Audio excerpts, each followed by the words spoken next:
Alright guys, one of the things that I'm going to do a little work on here is these winches. You can see that they're pretty original to the boat. Not much chrome left on them, pretty much all worn out. It looks like the previous owner did some work and changed a couple of the main winches for the Genoa. He's got Harken 2-speed winches on there. Also on this side too. And this is one of the old original Barlows that has no chrome left on it.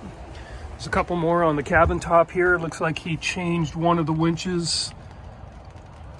And so I've got another winch coming that looks exactly like that one to replace this old Barlow that's the original for the main.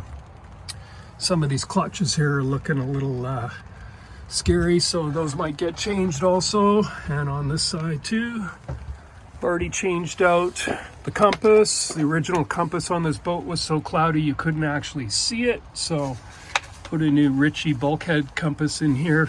A couple of these are going to get changed. He's got an old knot meter from Signet. It's not working. And there's a space here for a chart plotter. I'll probably end up cutting a hole there and putting the chart plotter.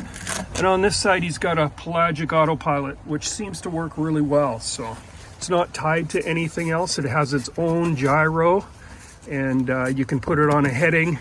It'll follow the heading or it'll follow wind. And there's a little port back here that plugs into it. And there's a tiller supply that runs. This boat's set up for single handing. It's got the main traveler right close in the cockpit. So you can be running the winch, running the traveler and the main, and running all the other lines at the same time while looking over the cabin top Dodger here out front in front of the boat. My main project on this boat right now is to get it back into sailing shape. This boat has been all over the world: Australia, Alaska, New Zealand, Hawaii. The previous owner was an avid blue water sailor. This boat is currently in the Pacific Northwest, so hence the heater. I know this guy set it all up because he wanted to go to Alaska, so he's got a diesel heater in the boat. Right now I'm in full DIY mode. I'm basically using the V-berth as a garage right now. It's full of all extra parts. There's the ice box. Some of the built-ins that the previous owner built. Gimbaled stove.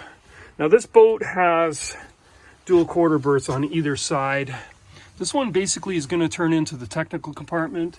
It's got a solar charge controller in here. And I've already added an Orion DC to DC charger so I can charge the lithium batteries without burning up the alternator. Back there is the controller for the pelagic autopilot and some storage shelves over on this side. This quarter berth, same thing. It's got a lot of storage up here. And there's nothing really else in here except for the AC inverter and then the access doors to the diesel.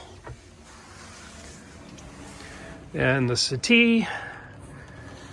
And the previous owner also had this little shelf here that suspends a laptop, so he can put a laptop here and run GPS on the laptop. He was currently running OpenCPN, and you can see it from the cockpit. That worked okay, but I couldn't really see the laptop from the cockpit very well. I've replaced one of his GPS. He had a really old GPS on this little arm that swings out into the cockpit so that you can see it. I took out the GPS and put the Lowrance in. It's a hook too. Basically, I'm using it as a depth sounder. And here's the back side of the bulkhead where I'll probably end up putting the chart plotter in the cockpit.